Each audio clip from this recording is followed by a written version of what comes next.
the scene between Bassanio and Antonio in Act 1 continues right after that. Antonio's response is, I pray you, good Bassanio, let me know it, and if it stand as you yourself shall do within the eye of honor, be assured my purse, my person, my extremest means lie all unlocked to your occasions.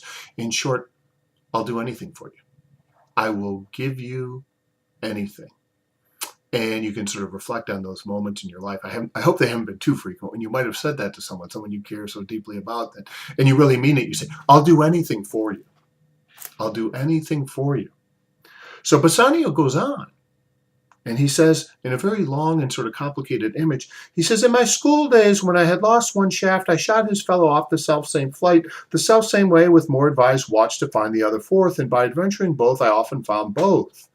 In short, he creates this kind of image of being a young boy shooting bow and arrows, and he would shoot one shoot one arrow off and lose it not where it would go. So he would stand in some place and try to point in the same direction and hold the bow as tautly, so that the second arrow would go and land close to the first one. And that's how he would find the first lost arrow. Unfortunately, that doesn't work with golf balls. I've tried it.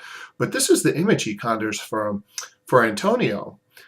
This is the speech he starts right after Antonio has just said, I'll do anything for you. Just let me know what it is. And he goes on, he says, I urge this childhood proof because what follows is pure innocence.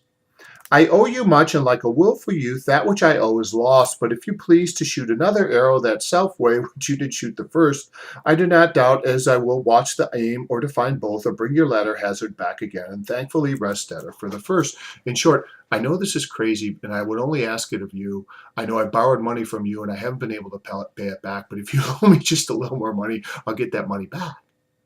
And you get some sense of the relationship between these two here, because this is the kind of thing you may only ask your parents, maybe even only your grandparents, which is, I've blown your money before. Give me another chance, even though you've got no reason to do it. You've got no rational reason to do it. And this is what Bassanio asks Antonio, using this crazy image of the bow, and not crazy, but out of sync with the moment or the feeling. And in fact, that's what Antonio responds to. Antonio's he loves Bassanio, but he's hurt by the way he's just been asked. This is what he says. He says, you know me well, and herein spend but time to wind about my love with circumstance. And out of doubt you do me now more wrong in making question of my uttermost than if you had made waste of all I have.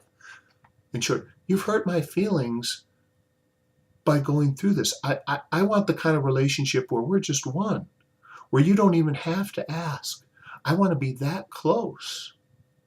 And so it hurts me that you have to approach me as if you have to persuade me, as if I'm someone else. I don't want that kind of relationship, and I'm hurt that you have to ask me in that way. But still, he goes on, in making question of my uttermost, than if you had made waste of all I have, then do but say to me what I should do, that in your knowledge may be done, and I am pressed unto it. Therefore speak.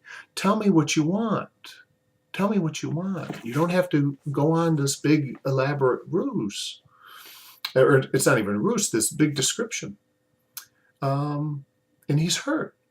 He's hurt. And then he says, well, I'll lend you the money. I'll lend you more than my money. I'll lend you my credit rating. I don't have the cash on hand. So I'll invest in these ships, which is going to become very important. But I'll lend you my credit rating, and you can go to this fellow Shylock in the city who lends money. But I want to focus on this early moment, and even Antonio, who is hurt because he thinks Bassanio is treating him too much like a business partner, not like someone who's a pure friend or someone who's close. Antonio doesn't do here what Bassanio asks. What is the one thing? What is the one thing that Antonio could do here for Bassanio that he doesn't do? He doesn't forgive his own debt, right? Bassanio owes Antonio the most money. Bassanio's chief care, he has said, is to get rid of his debt. Antonio could say, I forgive your debt, but he doesn't. And that sort of begs the question, why? What in their relationship would make Antonio, who Shakespeare wants to figure as this pure giver, not forgive his debt, even when he says, I'll give you everything.